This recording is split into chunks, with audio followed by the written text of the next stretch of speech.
Corona से जान गंवाने वाले लोगों को 4-4 लाख रुपए की मांग जो हम लोग करते रहे वो देने जा रही है, उसमें एक बात बताइए कैसे तय होगा? लाखों लाख लोग हैं जो कोरोना संक्रमित होने के बाद अपने घरों में ही जांच की इंतजार करते करते अपनी जान गंवा चुके हैं। और आज मैं आपके साथ बात करने के लिए, मेरे प्यारे देशवासियों, बहुत दुख और अफसोस की बात है कि हमारे देश में जब मैं आज बात कर रहा हूं आपके साथ, तो लाखों लाख लोग कोरोना की दूसरी लहर में मारे जा चुके हैं। और मैं जो शब्द कह रहा हूं मारे जा चुके हैं, इसके लिए इलाहाबाद हाई कोर्ट के आपको वो जो टिप्पणी बहुत कठोर तरीके से इलाहाबाद हाई कोर्ट ने कहा कि जिस तरीके से ऑक्सीजन की आपूर्ति न करके देशवासियों का नरसंहार किया जा रहा है, तो मैं भी ये मानता हूं कि मैं आपके साथ आज बात कर रहा हूं कि भारत के सॉलिसिटर जनरल तुषार मेहता ने सुप्रीम कोर्ट में यह कबूल कर दिया जो मांग हम निरंतर कर रहे थे कि भारत सरकार की जिम्मेदारी बनती है। भारत सरकार ने समय पर देशवासियों का कोरोना की जांच नहीं करवाई, भारत सरकार ने समय रहते हुए देशवासियों को समय पर दवा उपलब्ध नहीं करवाई, बस भारत सरकार ने समय पर लोगों को हॉस्पिटल में बिस्तर उपलब्ध नहीं करवाए। और यही नहीं, जरूरत पड़ने पर लोग जो घरों में होम क्वारंटीन थे और जो सड़कों पर या हॉस्पिटल के बाहर चौखटों पर बगैर ऑक्सीजन के तड़पते हुए मर गए, और जो हॉस्पिटल के अंदर जिनकी जान चली गई बगैर ऑक्सीजन के, समय पर लोगों को ऑक्सीजन की आपूर्ति नहीं कराई, इसका सबसे बड़ा दोष भी अभी इसकी अगली तारीख 21 जून को है, यह याद रखें। और मैं आपसे निरंतर बार बार एक बात कहता रहा हूं और मैंने अपील की, मैं आज आपसे हाथ जोड़ करके अपील करता हूं। मैं भूपेंद्र रावत,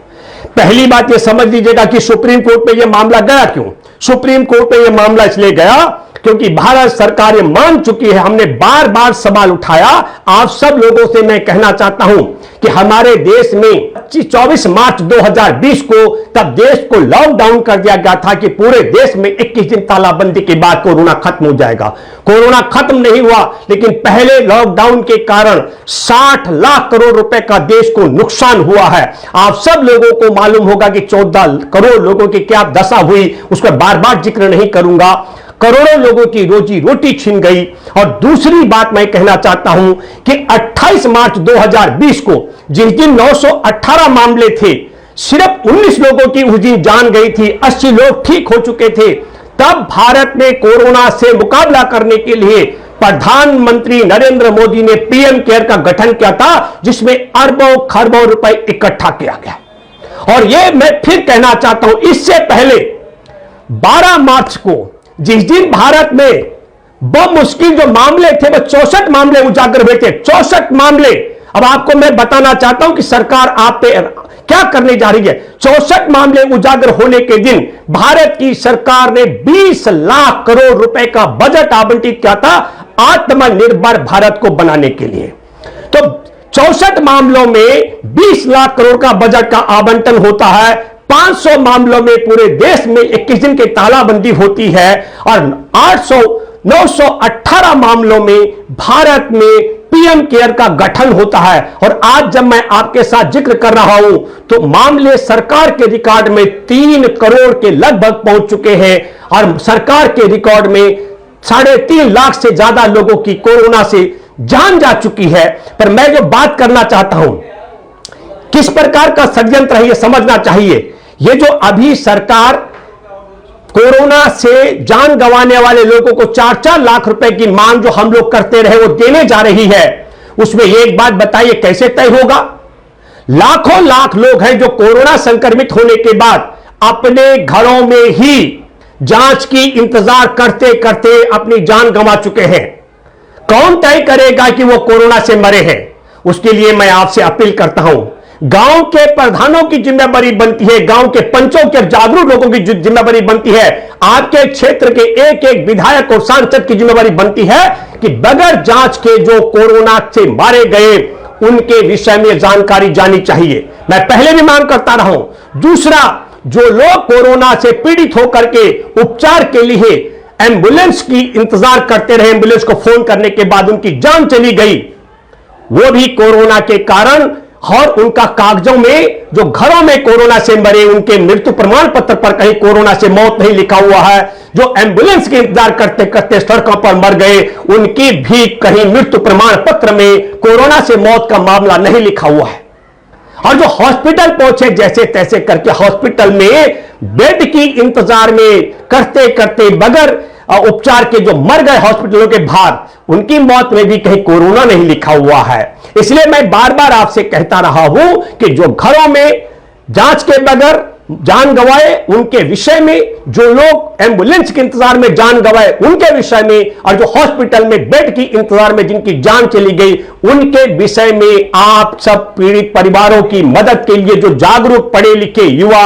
और नए नवनियुक्त प्रधान, ग्राम पंचायत के लोग, विधायक और सांसद जिनके मन में रत्ती भर भी देश के नागरिकों के प्रति सम्मान है, जो चाहते हैं कि नाइंसाफी नहीं होनी चाहिए एक एक पीड़ित परिवार को, क्योंकि मैं यह मानता हूं हमारे देश के अंदर कोरोना से मरने वालों का जो आंकड़ा है, फिर मैं कहना चाहता हूं कि उत्तर प्रदेश के जो विधायक हैं,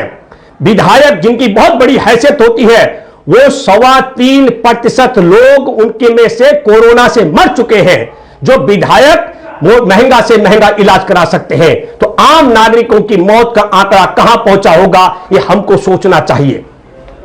28 मार्च को पीएम केयर का गठन किया गया था, तब हमारे देश में पेट्रोल प्रति लीटर 72 रुपए 29 पैसे बेचा जा रहा था। तब हमारे देश के अंदर डीजल 64 रुपए 62 पैसे बेचा जा रहा था। यह बात अब आप कहेंगे कि मैं क्यों कह रहा हूं। हमारा देश पिछले 1.5 वर्ष से कोरोना महामारी में फंसा हुआ है, और होना यह चाहिए था कि कोरोना काल के अंदर देशवासियों को, सरकार को राहत पहुंचानी थी। लेकिन आज आपको मालूम है, जिनके राज में हमारे देश के अंदर प्रधानमंत्री राहत कोष की जगह पीएम केयर का गठन करके अरबों रुपए का घोटाला किया गया, जिनके राज में 20 लाख करोड़ रुपए, मैं बार बार कहता रहा हूं, पहले दौर पे 20 लाख करोड़ रुपए का बजट आवंटित किया गया था। और मैं दावे के साथ मैं कह सकता हूं, भारतीय किसान मजदूर संयुक्त यूनियन का राष्ट्रीय प्रवक्ता होने के नाते हमारे देश के करोड़ों करोड़ किसान में से किसी किसान को 80,000 रुपए वो उसमें से रकम नहीं मिली परिवार को, किसी भी खेतीहर मजदूर को 80,000 रुपए नहीं मिला। और मेरे हमारे दोस्त हैं अखिल भारतीय रेलवे खान पान यूनियन के राष्ट्रीय अध्यक्ष रविंद्र गुप्ता जी, 13 लाख से ज्यादा हॉकर्स रेलवे में भी किसी भी हॉकर वेंडर्स के परिवार को 80,000 रुपए नहीं मिला था। अनाधिकृत कॉलोनी की लड़ाई हम लड़ रहे हैं राजधानी दिल्ली में, उसमें भी हम बतावे कह सकते हैं कि 80,000 रुपए किसी को नहीं मिला। और जन आंदोलन को राष्ट्र समन्वय के बिहार पर मैं कह सकता हूं 250 संगठन है, उस के बिहार पर कह सकता हूं कि देश में आदिवासी, मछुआरे, दलित, भूमिहीन किसी को भी 80,000 रुपए की आत्मनिर्भर भारत के लिए 20 लाख करोड़ का जो आवंटन किया गया था वो किसी को नहीं मिला। यह सवाल जब हमने उठाया तो नरेंद्र मोदी की सरकार विवश हो गई। यह घोटाला है 20 लाख करोड़ रुपए का, अब तय कर रही है कि जो कोरोना महामारी में मारे गए उन सबको 4-4 लाख रुपए का उनके परिवारों को दिया जाएगा। सरकार की नीयत बड़ी खोट वाली थी। सरकार ने कहा कि 45 वर्ष से ऊपर तक के टीकाकरण हम करेंगे, बाकी के तो राज्य सरकार या लोग स्वयं करें। और जब यह बात पोल खोल हुई सुप्रीम कोर्ट में, हमने भी हिसाब लगाया, 150 रुपए का एक टीका भारत सरकार को मिल रहा है, मोदी सरकार को, और 140 करोड़ की आबादी तक एक एक व्यक्ति को, अगर मैं कहता हूं नवजात बच्चे से लेकर के और सबसे वरिष्ठ व्यक्ति को भी टीका लगेगा तो 250 रुपए एक व्यक्ति के हिस्से आता है। मैं इसलिए आप सब लोगों से अपील करता हूं, जो निर्दोष लोग कोरोना में 15 लाख से ज्यादा सरकार के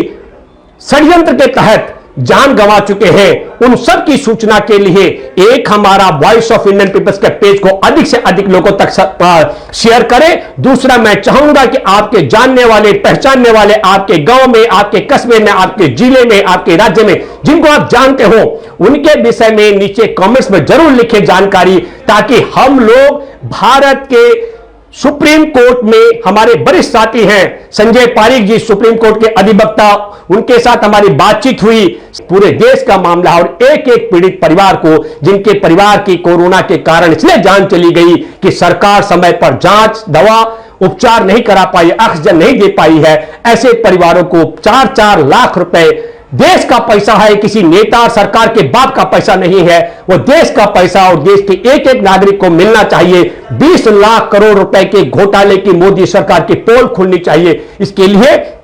अधिक से अधिक लोगों तक आप मेरा ये वीडियो हमारा ये शेयर करेंगे।